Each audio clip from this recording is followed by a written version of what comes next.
জিম্বাবুয়ের বিপক্ষে শেষ 2 ম্যাচের জন্য বাংলাদেশের শক্তিশালী দল ঘোষণা। আসুন দেখে নেই ঘোষিত দলে কারা আছেন আর কারা বাদ পড়েছেন।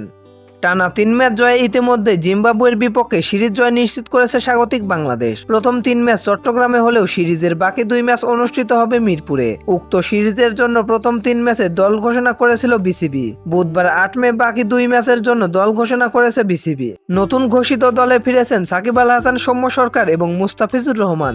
দলে নেই আফিফ হোসেন, পারভেজ হোসাইন ইমন ও পেসার শরীফুল ইসলাম।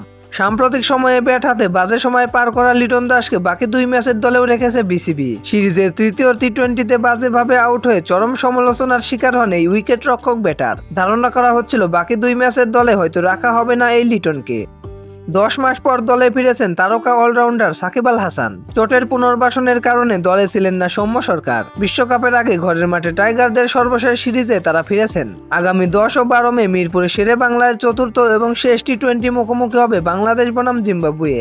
বাংলাদেশের ঘোষিত দল: নাজমুল হোসেন শান্ত অধিনায়ক, সাকিব আল হাসান, লিটন দাস, তানজিদ হাসান তামিম, তাওহিদ হৃদয়, মাহমুদুল্লাহ রিয়াদ, জাকের আলী অনিক, শেখ মেহেদী হাসান, রিশাদ হোসেন, তাসকিন আহমেদ, তানজিম হাসান সাকিব, সৌম্য সরকার, তানভীর ইসলাম, মোস্তাফিজুর রহমান ও মোহাম্মদ সাইফুদ্দিন। তো দর্শক বন্ধুরা, খেলাধুলার সকল আপডেট সবার আগে পেতে চ্যানেলটি সাবস্ক্রাইব করে পাশে থাকুন। ধন্যবাদ।